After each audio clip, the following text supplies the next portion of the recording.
వీక్షకులందరికీ శుభోదయం.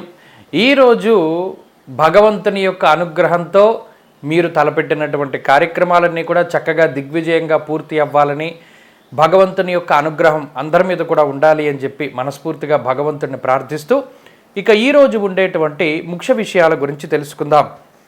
ఈరోజు డిసెంబర్ నెల 19వ తారీఖు మంగళవారం, సప్తమి తిథి, మార్గశిర మాసం, శుక్లపక్షం, సప్తమి తిథి సాయంత్రం 4 గంటల వరకు ఉన్నది. ఆ తదుపరి అష్టమి తిథి వస్తూ ఉన్నది. తిథి ద్వయం అంటారు ఇటువంటి పరిస్థితిని, అనగా ఒక రోజులో 2 తిథులు ఉండేటువంటి పరిస్థితి. ఈ తిథి ద్వయంలో మంగళవారం నాడు అష్టమి తిథి సాయంత్రం 4 గంటల లగాయితూ వస్తూ ఉన్నది. అలాగే ఈరోజు పూర్వభాద్ర నక్షత్రమందు చంద్రుని యొక్క సంచారం ఉంటుంది. ఈ పూర్వభాద్ర నక్షత్రం ఈరోజు రాత్రి తెల్లవారితే రేపనగా తెల్లవారుజాము ఎప్పటి వరకు ఉన్నది? 3 గంటల 12 నిమిషాల వరకు ఉన్నది. అప్పటి వరకు ఈ పూర్వభాద్ర నక్షత్రంలోనే చంద్రుని యొక్క సంచారం ఉంటుందండి. ఈరోజు పూర్తిగా పూర్వభాద్ర నక్షత్రమే ఉన్నది. అలాగే ఈరోజు సిద్ధియోగము, వణి, విష్టి కరణాలు ఈరోజు కనబడుతూ ఉన్నాయి. అలాగే ఇది మంగళవారం కాబట్టి ఉదయాత్తు దుర్ముహూర్తం ఉంటుంది. 8:39 లగాయితూ 9:23 వరకు కూడా దుర్ముహూర్తం ఉంటుంది. మరలా రాత్రి 10:38 లగాయితూ 11:30 వరకు దుర్ముహూర్తం ఉన్నది. అలాగే ఈరోజు ఉదయం వర్జ్యం ఉంటుంది. 10:46 లగాయితూ 12:16 వరకు కూడా వర్జ్యం ఉంటుంది. అనగా ఈరోజు సాధారణంగా 8:30 లగాయితూ 9:30 వరకు టైం బాగాలేదు. మరలా 10:45 లగాయితూ 12:15 వరకు బాల, ఈ మధ్యలో టైం కొద్దిగా మంచిది. అయితే ఈ రోజున ప్రత్యేకించి మంగళవారము, సప్తమి తిథి ఉన్నది. ఈ వారాధిపతి అయినటువంటి కుజగ్రహం ప్రస్తుతానికి వృశ్చిక రాశి యందు ఆయన స్వక్షేత్రంలో సంచారం చేస్తూ ఉన్నారు. ఆయన అనుగ్రహం ఉన్నటువంటి రాశులు ఏంటయ్యా అంటే మిథున రాశి ఒకటి, కన్యా రాశి ఒకటి, మకర రాశి ఒకటి. ఈ 3 రాశుల వారికి ఈరోజు రాజయోగప్రదంగా ఆయన ఫలితాన్ని ఇవ్వబోతూ ఉన్నారు.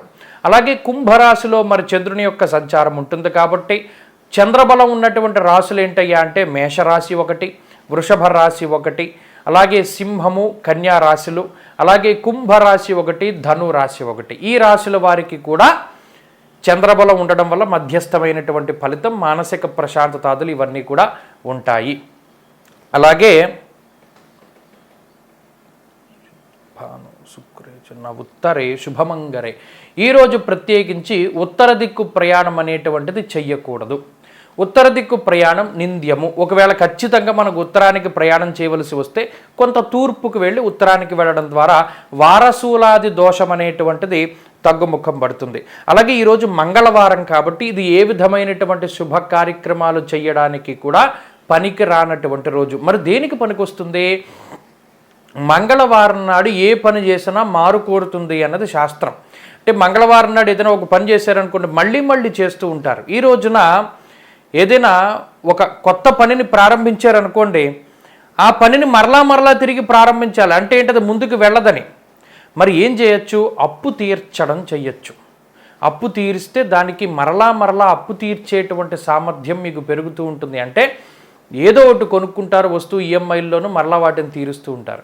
అలాగే ఈ రోజున చేసేటువంటి ఏదైనా ఈ శస్త్ర ప్రయోగాలు, అంటే ఏదైనా ఆపరేషన్లు కానివ్వండి, లేకపోతే ఏదైనా ఈ స్త్రీలకి సంబంధించినటువంటి ఈ పురుటికి సంబంధించినటువంటి విషయాలు, ఆ ఆపరేషన్లు కానివ్వండి, ఇవి ఏవైనా సరే, అటు శస్త్రచికిత్సలు ఇటువంటివన్నీ కూడా మంగళవారం నాడు చేసుకోవచ్చును.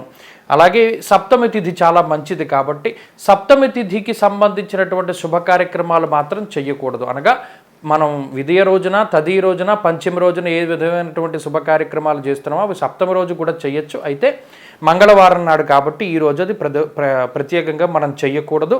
ఈ రోజున సూర్యోదయం 6:28 వరకు ఉన్నది.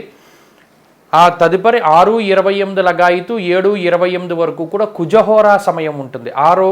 ఈ 6:28 నుండి 7:28 మధ్యలో ఈ కుజహోరా సమయంలో సంతాన సమస్యలు ఉన్నవారు, సంతానం సరిగా ఎదగకుండా ఉన్నటువంటి వారు, అసలు సంతానం కలగకపోతూ ఉన్నటువంటి వారు, వివాహం కలగవలసినటువంటి వారు, భూ సంబంధమైనటువంటి ఇబ్బందులను ఎదుర్కొంటూ ఉన్నటువంటి వారు ఎవరైతే ఉన్నారో వారు వారాహి అమ్మవారి ఆరాధన కానీ, సర్పసూక్తంతో సుబ్రహ్మణ్యేశ్వర స్వామిని కానీ ఆరాధన చేస్తే మంచి ఫలితాలను పొంది ఆనందంగా ఉండగలుగుతారు.